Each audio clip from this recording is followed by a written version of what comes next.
Greetings Internet, welcome to Aaron Plays and I hope you're doing fantastically well. I've decided to come back to the great battles of the American Civil War. I did 58 episodes so far, not just so far, of Into the Woods, which were doing the whole battle. We're up to partway through the 9 AM turn. I then had a hiatus from it, but I thought I'd return, but going through the rules again I realised I have to relearn them. And I thought, well, myself and one of my online opponents, we've just finished playing Russia Besieged. He expressed an interest in the great battles of the American Civil War, and he had this title. I then had this title too, sitting on the shelf. So we decided to do the battles of Big Bethel, which is the first one that's in the box. Quite a different size and scale from doing the whole battle of Into the Woods. There's only one brigade per side. Not quite true. There's two brigades in the Union, one brigade on the Confederates, but so a division per side. Whatever. It's very tiny. But, so I thought, well, there can't be much interaction going on in there, can there? How wrong I was.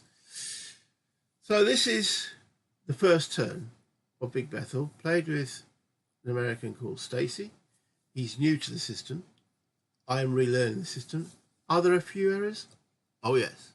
Do we get through the first turn? Oh, yes. So, as per, I've done quite a few videos of me going through the log files and explaining, one, the errors, things that we did incorrect, things we might have been, or could have done better. This is a learning exercise. If you want to just see a big whole picture of a battle, go and watch the 58 episodes so far, and you're repeating that because I will get back into the woods. And yeah, where I go into quite a lot of detail of the rules of that as well. Plus, obviously, it's a lot bigger. And I'm playing that one solo. There's quite a few log files that we send back and forth. We're checking things. Doing it with log files shows how interactive this game actually is. It would be ideal to be played better face-to-face or live Vassal, but we're playing by email, exchanging log files. It's still got done and played. So let's go down to the map and see what is going on.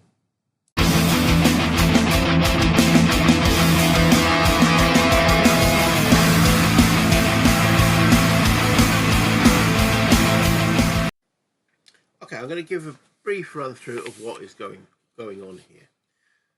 So it's Big Bethel, Virginia, June the 10th, 1861.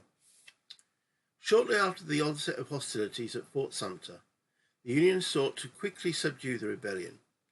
Major General Benjamin Butler was dispatched to Fort Monroe at the tip of the Virginia Peninsula with a force of mostly untested volunteers, with the goal of taking Yorktown.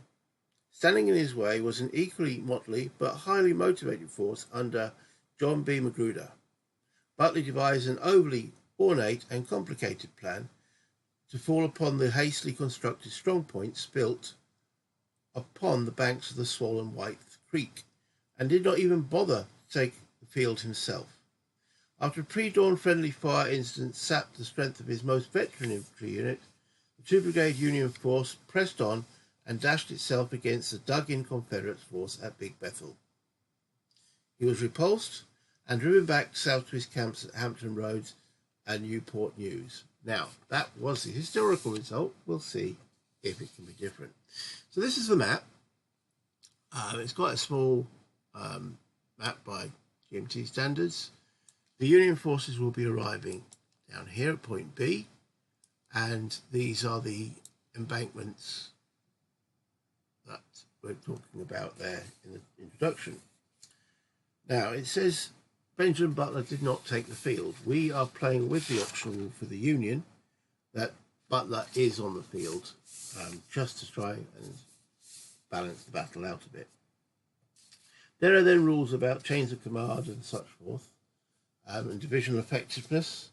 The creek itself, we'll go into those as and when we require them. Victory and how it's determined. Okay, it's basically done on those earthworks. Every turn, the Confederate gets half a victory point for each earthwork it has. It has 22 hexes of earthworks to start with, so they're getting 11 victory points per turn, and it's rounded down. So if the Union just get 1, they're going to get 10 victory points. So those earthworks need to be invested and taken by the Union as quickly as possible. The Union earns 3 victory points per turn per earthwork.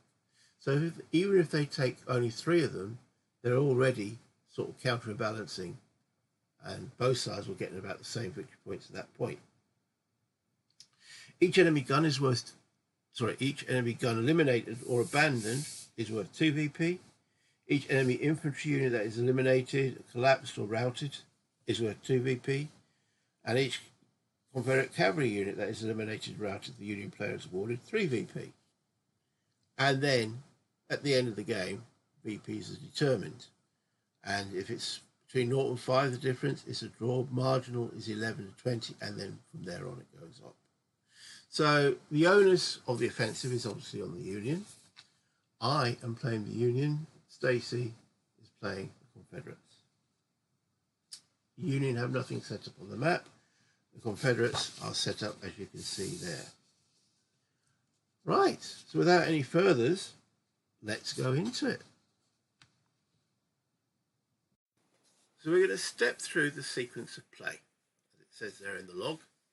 The first step is the initiative segment, and the Union have the initiative on the first turn. So the next step is the orders phase, where all units are in command on the first turn. This is also by the book, and most battles in the system normally have that. We have now what's called the efficiency draw. Now, as you can see here, if I can highlight these, and we have 2 efficiency pools. Now, the efficiency is to determine how many activations each of these divisions get. And in the pool, as denoted in the actual scenario itself, the Union has 3 times 2 chits and 2 times 3 chits, and the Confederates have 2 times 2 and 2 times 3. Now what that means is each turn, which is an hour, you draw one of these chits out, which your opponent can't see, and that number might be with some modifications, but on this size battle I don't think it does. It gets modified by things like army commanders. There are none here. That will determine how many activation markers you get to place into the activation pool. So this is a little bit that needs a little bit of explanation. So if I draw a 3 efficiency chit, I will be able to place 3 AM markers into the pool, and each one of those will activate my division. Any more than 2 that I use, the third one would start causing fatigue. Okay. I will draw for me, and when you get this log file, he can draw for himself. So I'm just going through my steps here. I'm now the Americans because I have to do that setup on Vassal. I am who I say I am. And then I go through. Now I place my initial orders on my brigades. I put them both under advance orders. He will need to do that himself as well. Probably going to be advance orders. Onto the activation. AM pool placement, and I placed AM chits ready to go in, as you can see here. I've now chose the random event chit. That's an error. There are no random events in this scenario. When this actual chit gets drawn later on in the turn, I then just found out, oh, there are no random events. So you place the activation pool AMs equal to your efficiency, as I just said there. I'll place into the pool AMs equal to my efficiency -1 for the initial AM for the initiative. Because I have the initiative, one of my chits is automatically removed, and it's what I am using to activate. Now, as a spoiler, I had an EM of 3, so I had efficiency of rating of 3 when I drew it. Can I show that on here? My Union order of battle. Okay, if I really zoom in on that, there we go. There it is. If I then flick peek, you can see that's what I drew. He will have a similar marker on his display. These are my AM markers. Now, I've drawn 4 there. I don't need 4, I only need 3. And also on here is turn sequence. We're doing the 9 AM turn. I've placed my orders on top of the actual units there, show that they're under advance orders. And each of these turns, as I say, is an hour, and the battle will last until 2 o'clock. It's 9 o'clock in the morning. I am getting some additional reinforcements, maybe around, I think I'll start rolling for them at 11 o'clock and then 12 o'clock and such forth. 2 really big 15-step regiments. Do I need to go into the details of the units? I don't know how many of you are actual raw beginners, so I will. On that counter you can see there, the 15 is the amount of steps it's got. 15 is a big regiment. These regiments can split into smaller units. The G4 there is its morale. The higher the number, the better. This is, I say morale, it's all classed as its cohesion rating, which effectively is its morale. Okay, and then the number after that, the 6, is its movement point allowance. The little M in the circle is the weapon it's using, which is muskets. And the title at the top, the 1st New York. The yellow bar, everything is yellow in this because we've only got 1 division, but that's normally done by the actual divisions themselves, have a different colour bar to easily identify on the map. The actual white around the G4 would denote the brigade in that division. So that's what's on that card. Let's get that out of the way and continue with my activation. Any questions that you have, please just put them in the comments. I'm assuming someone watching this is going to be a complete newbie. I can help with that. And even I have been playing, I say, 58 turns of Into the Woods, and I still make mistakes, even on the smallest battle. This is a difficult set of rules, not because of the actual rules per se and the sequence of play. It's all the exceptions of the exceptions of the exceptions and the interactions that they can develop. So I'm bringing my units onto the board here. I'm just sorting them out first of all. There they go. That's my first activate. I'll put the activation marker on here. It's just an easy reminder where it is. I could have left it on that display. I decided not to. All right, the 3rd New York, which is coming on, that was another big regiment. I'm splitting into its component battalions. There's 2 units to make it up. And I'm bringing them on the road. So each one of these hexes costs 1 movement points. Remember, I've got 6 because I'm using advance orders. If you're under attack orders, you have half that movement allowance. Also with advance orders, you could either move or fire. With attack orders, you could move and fire. But we're on advance orders, moving as quick as we can to engage those nasty rebels in their fortifications. Now, let's just zoom a little bit on my units here. Okay, so right. These guys here, the 3rd New York, ER, they are armed with European rifles. Not a bad weapon. Muskets for the ZOUAVES, the 5th New York. The Keller ZOUAVES, they've got the nice big shiny red pants. Notice also they do not have the G in front. The G denotes that the unit is green. That means it's not seen combat, or if it has seen combat, it's been to a very limited degree. The ZOUAVES do not have the G. They are a regular line unit. They have experience. The difference between what a green unit is that their fire is going to be slightly less effective. They also might not be reluctant. Sorry, they might be reluctant to get involved in a bit of fisticuffs. They have to do what's called a green commitment check to see if they actually do decide. So let's go for it. So that's those 2 units done. I then bring the guns. I attached all the artillery to this 1st brigade. Now, each one of those, so you've got they're all part of the same battery, 2nd US, A, and your US, A, B, and C, they're all part of the same. And then it tells me that what type of guns is that H12 or howitzers. And then the L is, what are they called? 6 pounder smoothbores. The number of the parentheses, or brackets, as I know different things with brackets for Americans, but here we go. I call those brackets, that's the amount of steps that's there. The 6 in the middle is its cohesion rating, and the 8 is its movement allowance. So that's the counter shown there. And they're moving along that track, road. I think there are roads in this one. Washburn's brigade. So I complete one brigades of the division's activation. Then I move on to the other brigades.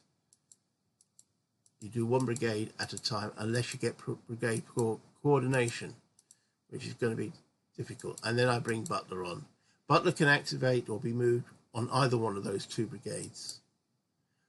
The details of the leaders we'll go through when we actually need to use their details. So I say that I will pass back now. You need to do your efficiency draw and place your AMs in the pool, then draw the next AM activation marker. If it's yours, then go ahead. If it's Union, then pass back. So that's when you're drawing a chit out of the pool, then it's that brigade's activation. And this also makes the game quite solitaire friendly, because if you're playing solo, you don't know what that next chit draw is out of the pool, and then obviously you do the best for that brigade at the time. So it does definitely disrupt that I know what they're going to do next, because you don't know who's going to go next. And that's why I was able to play quite the way through into the woods, because I'm not a great solo player. I don't like knowing what the other side's going to do, but having something like the chip pool system takes that out of the equation and gives me the suspense of what's going to happen next, which I firmly believe that you need when you're playing a two-player game solo. Obviously in a solo game, you don't have that issue. So I pass back, and he started sort of doing his efficiency, and he drew, I wouldn't have known this at the game at the time, but he did just draw 3 AMs, 3 efficiency, giving him 3 AMs in the pool, but he drew the next shit out, and as you can see, it's my guys. So there's a special rule in, I think it's in all of these battles, that the maximum amount of AMs you can have continuing on is 2. In the main game, in the bigger battles, you could have as many AMs come out in a row, because there's so many different brigades and divisions that could activate. It's very, well, not very unlikely, but it's unlikely you'll get 2 brigades or 2 divisions activating in one after the other. You might have one division from one corps activate, then another division from another corps, and so on. But in this, because the battles are so small, you've only got one division, and therefore, to stop you having going through all your turn before your opponent goes through all the turn, they've also limited that you can only have a maximum of 2 activations in a row. So he drew back for me, so I thought, right, the Union's second activation, change order phase, will not change orders. So there's a phase when you get to activate your division, you can change their orders. I don't want to do that. I'm quite happy with them in advance orders. I don't want to do Quaid, brigade coordination, and now we have the activation phase. So he has all the artillery as I defined, and then I'm activating his brigade. You activate one brigade at a time. Pierce is on the move. Each one of those terrains he's going through, which is orchards and fields, is still only 1 movement point, so it doesn't really slow him down. Let's zoom a bit out now. Okay, so he's moving 1, 2, 3, 4, 5. He can do a facing change for every hex he goes into, so that's 1, 2, 3, 4, 5, and then change his facing.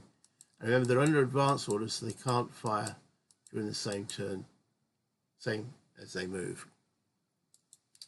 Pierce moving up. Take command of them.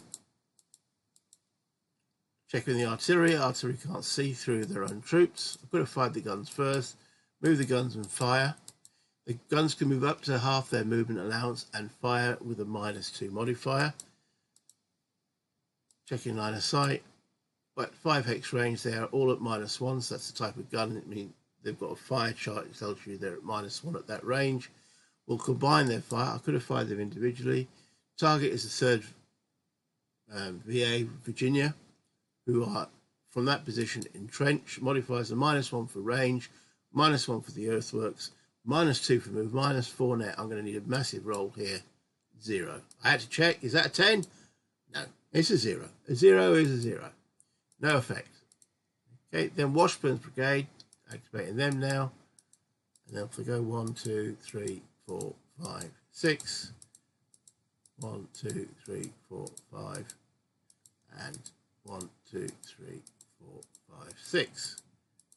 Okay, putting in Washburn moves up, taking command of them, Butler, and putting the advancement, just show what orders. Like, you don't need to do this. I just like to do it because if the unit's under march orders, you've got a march marker. If the unit's under attack orders, you've got an attack marker. If he hasn't got a marker, they're on advance orders. But I like to put markers on the board just to remind myself. That's me done. So as it says, as per special rule, the maximum activations I can have are 2 in a row.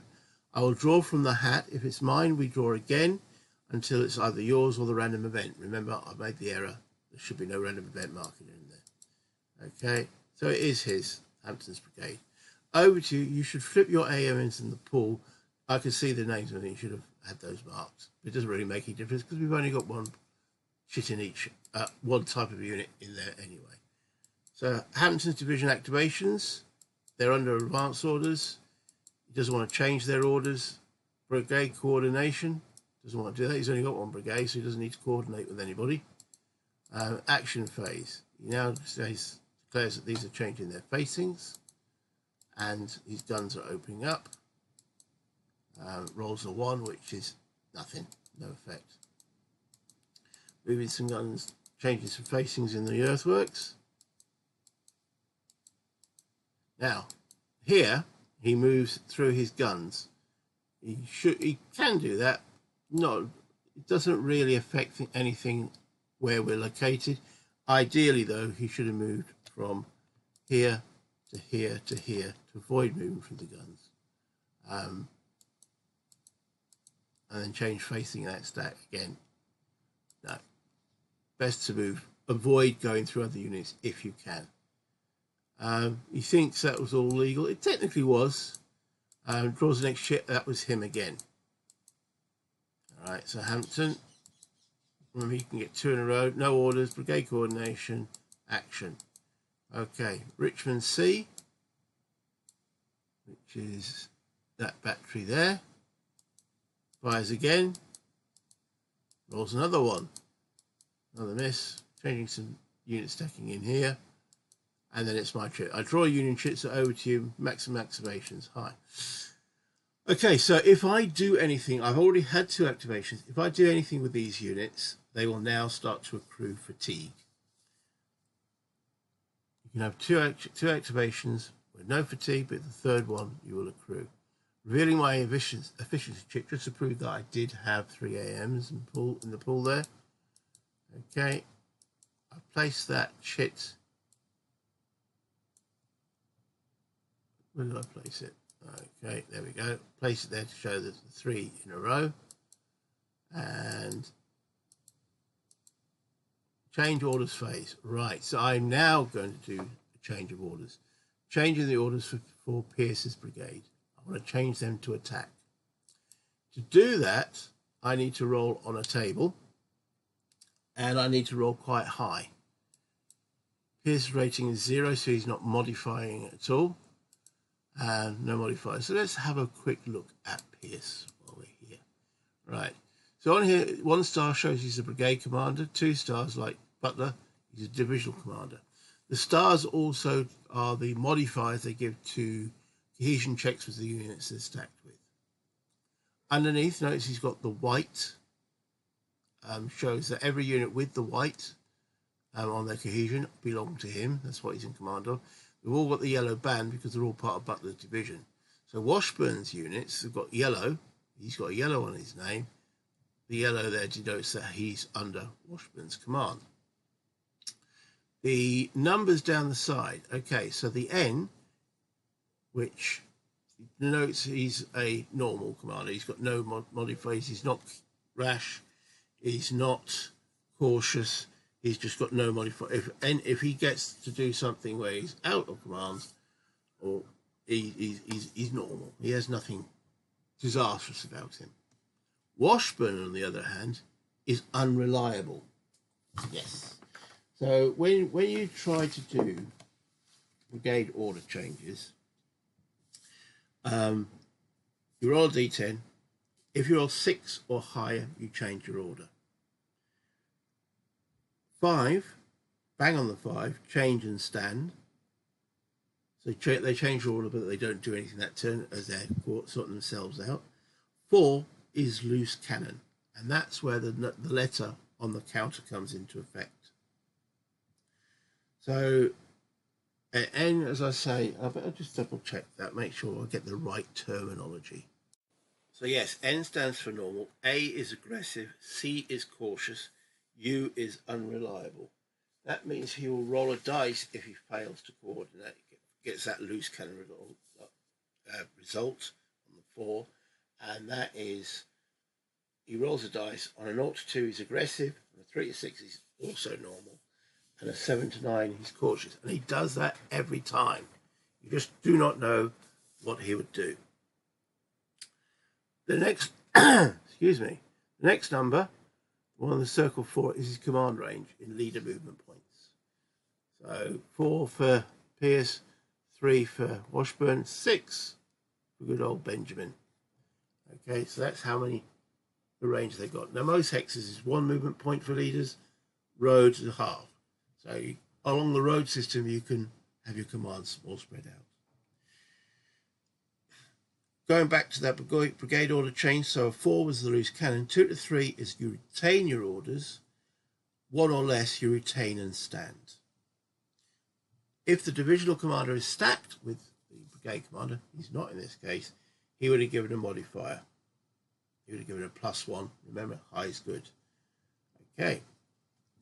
So at this point, I need to roll 6 or higher to change their orders. I rolled a 7. Whoop, whoop, whoop. Orders change to attack. The action phase. Guns fire. Do they do anything? On to the 10-50 range of -1. Earthworks -1. Roll a 2. No effect. Guns have been very ineffective so far. In they go. So when you move and fire with an attack, you can choose at what point you want to fire. So the 3rd New York, the A battalion, will fire at him within the earthworks. Range of 2. They're armed with the European rifle. That's what the ER on the counter says. So it's no modifier at that range. Embankment -1. It says embankment, it's actually earthworks, but there we go. Roll a 2. That gives, with 7 steps, is a D -2. So you've got to roll. D -2 means he's doing a disorder check with -2 on the dice. Low on the dice result. He has to get 5 or less to pass. He rolled a 6. Take away 2 is 4. They pass. Do you return fire is my question. Remember, my unit can continue to move. Oops, I forgot the additional -1 for green. Yes, when green units fire, I admit it was still the D -2 result, so there was that additional modifier because it was a green unit firing. Back to you for the fire decision. So he has a chance to fire back at this point, or he might decide to wait because he only gets to fire back once during this brigade's activation. Okay, he decides to return fire.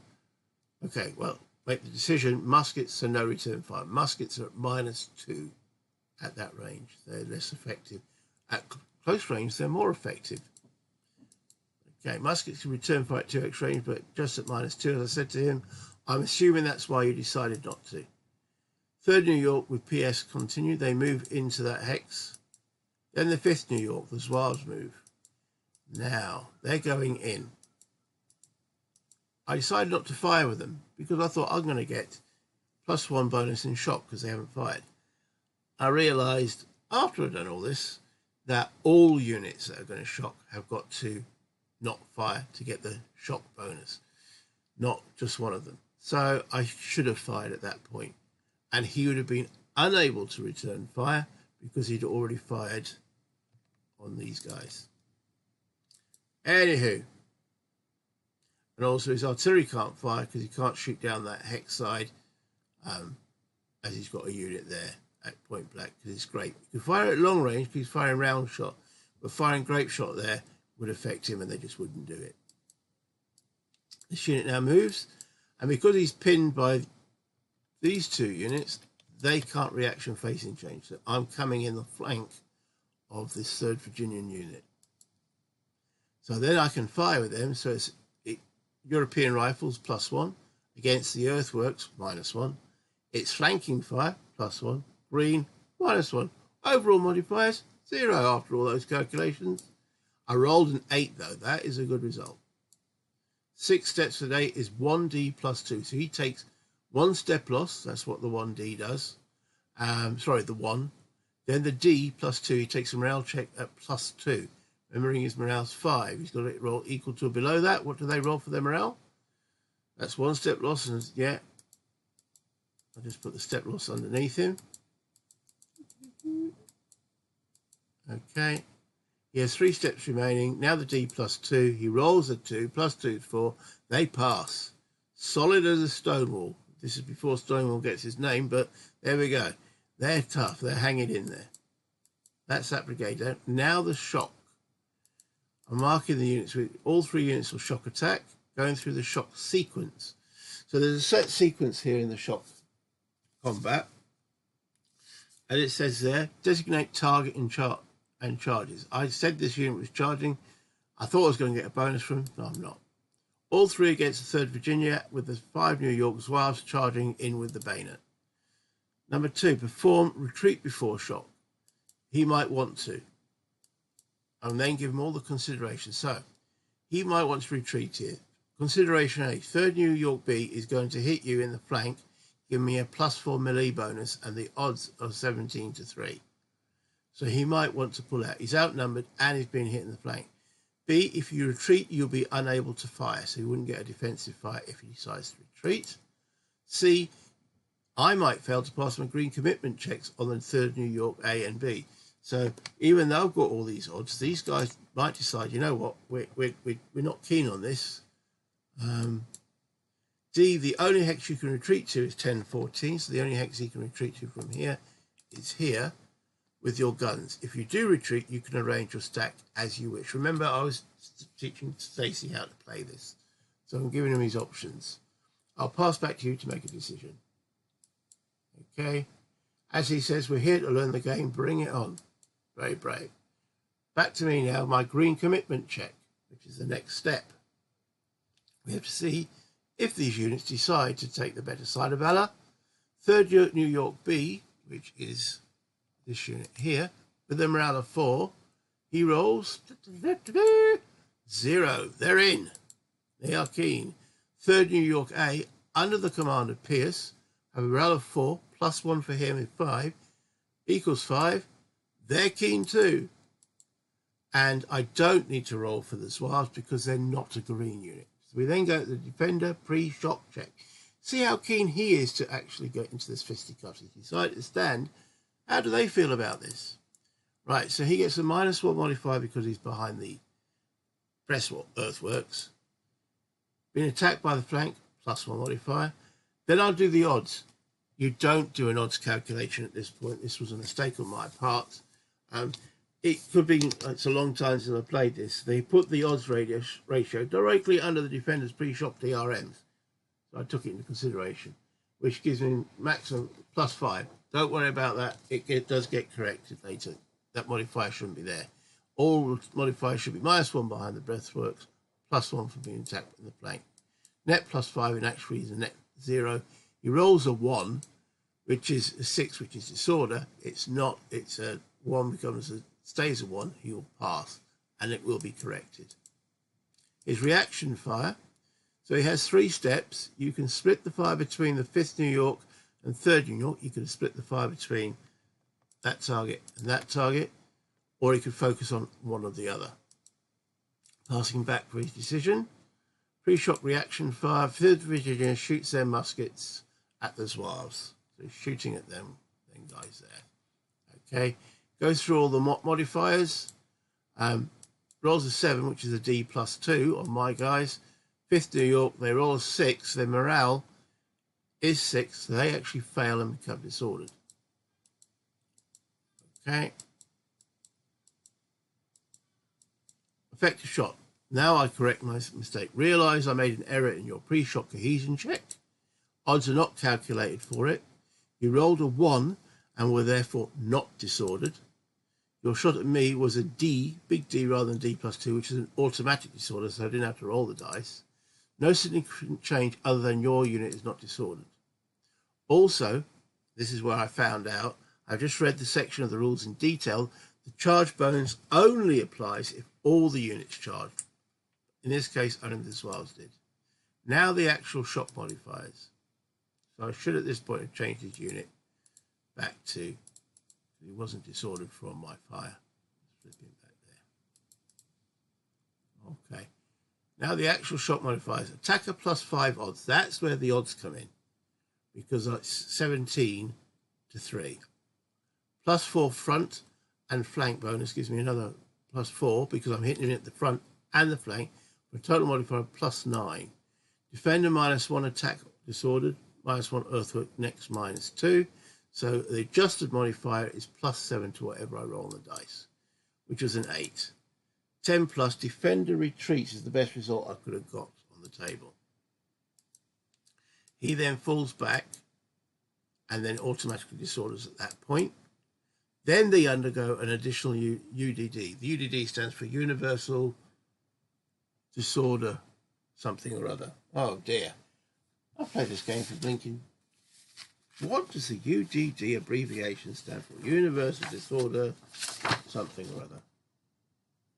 Universal Disorder die roll. There we go. Blimey. That's where he does another morale check on them. They rolled a 9. It fails and routs at that point. I must advance, and I must advance as best as I can. My happens if it's stacking up to stacking limits. The one that's charged, they have to go in first. The ZOUAVES must advance, then the other one your regiment does. So they go in with Pierce. Because of that route that occurred there, this unit must now check for that route.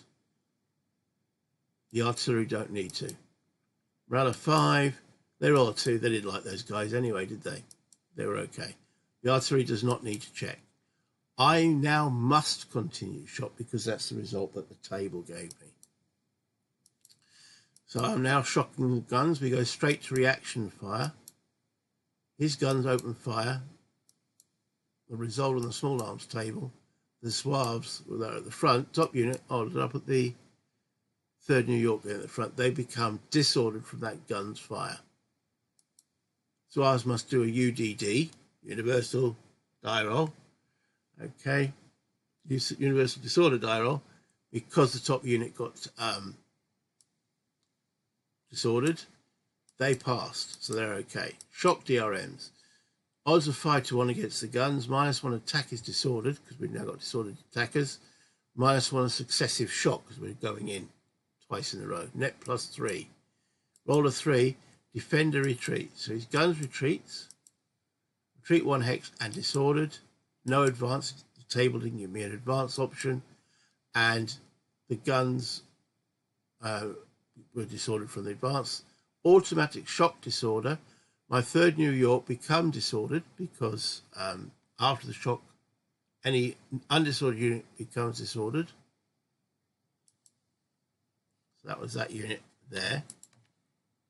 Then, because my stack under Pierce lose 1 step, effectively treated as stragglers, guys walking away carrying the walking wounded, because they were already disordered. If they hadn't been disordered at that point, they would just become disordered.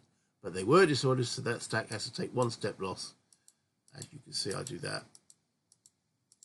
On the top unit, Pierce, everything's okay there. Just stepping through the log. Nothing else happening, just now fatigue. Okay, they have had 3 activations, so gain 1 fatigue. So I put, now the fatigue is you've got 0, nothing. Then you have a step that says, okay, it's just 1 step towards becoming fatigued, heavily fatigued. So you've got okay, then you've got 0, then I think you've got 1, 2, 3, 4 from there on. Okay, and that's them done. Now Washburn's brigade. So all that was just 1 brigade. And a small brigade at that. So you can see it's quite a lot of interactions going on. Washburn's moving up. He's still under advance orders. He can move or fire, so he's moving, not firing. And there they go. And Washburn moves up. Butler can move with his activation and moves over to support that unit over there. Okay. Washburn also gains a fatigue because he did move his third time. That's it. Drawing the next chit, which was the random event. This is by the time I realised, no random events in this. Yes, there is. Actually, no, there is no random events in this battle. So it's Hampton's, his final activation. Okay. He's not changing his orders. Action phase. Changing his guns, moving them into support, moving them along. That battery there. He now says they shoot. This is where he makes a mistake. Disordered units can't fire. He needs to recover their disorder. Ignoring that shot, blah, blah. Pass over to you for the possible return fire. So I say, disordered guns cannot fire. The D there is where the step icon is. Let's treat your fire roll of 6 as your attack, because that would have been him trying to rally instead, and a 6 as a fail to rally. Disordered guns cannot fire. The D is where the step icon. Right, yep. You could have moved, but the poor terrain hampered the stream. Okay. Disordered units may be rallied as part of the ammunition supply. He then goes through the supply rules and such forth. We've got ammo supply in this. He then decides that this unit will fire, and for some reason he says 5 SP strength points. It's only got 1 strength point. Doesn't do anything anyway. I don't think Hampton is ineffective yet. So, just thought I would join in here. If you highlight on each shot, it helps. Okay. You've said 5 steps. I said 5 SPs. Your gut unit only has 1 SP. It's armed with a European rifle at a range of 2 is 0 modifier. -1 for green. He rolls a 4. It's still a miss anyway. Same result, different route we got there. End of turn segment. Always if you can put leaders on top of a stack. Okay, it helps when we're looking for command status, etc. Commander movement phase. That's normally done by corps commanders and army commanders. Replacement recovery, none. He asks, Hampton ineffective? No, nowhere near. Okay, over to you for the turn of segments. None from me. I will end the log at the start. Now, what I did miss, thank you for that area load bang, is that all 3 units from Pierce's brigade are actually disordered. I will pick it up on the next turn and I will mention that they actually become combat ineffective, which has detrimental effects. They can still fire and such forth, but they will, I don't think they can go into fisticuffs that particular turn. So, yeah, because they're combat ineffective. But as I say, I'll bring that up in the next turn. And that brings us to the end of this. So let's go back to the top. So as you can see, even on such a small scale, a lot can happen in a turn. So as a brief summary, my guys advanced up, then engaged. Taking a few little pot shots from artillery had not very much effect on my guys. We then took that first actual position. That victory point markers change. He got, at the end of the turn, he got 11 victory points. He now doesn't have 22, he only has 21, so he got 10 victory points, and I got 3 for that 1 hex I've taken. So he's on the lead at the present moment. However, I have routed a unit off the board. If he comes back, then I don't get any victory points from him. If they don't come back, that's also worth a couple. There we go. I hope you enjoyed that. As I say, turn 2, once we've actually finished going through the logs, I will do the same. Let me know in the comments what you thought, any queries, criticisms, or such forth. Any rules that I've missed. I thought I picked up on all of them, but this is a system with exceptions of exceptions. So if there's any experts out there, add them to the comments, because it all helps anyone who's actually wanting to learn the game. The combat effectiveness means that next turn, Pierce's brigade can only have a maximum of 2 activations, no matter what I draw on the efficiency chit. Other than that, if you could like the video, if you're still here, thank you very much. It all helps the channel. As I say, subscribe if you would like to see more of these things, and do the notification bell. If you'd like to become a channel member, links in the link below. If you'd like to do what they call super thanks or whatever. That's also the link below. That all helps towards the channel's finances. Other than that, until next time, play games, have fun, buy internet.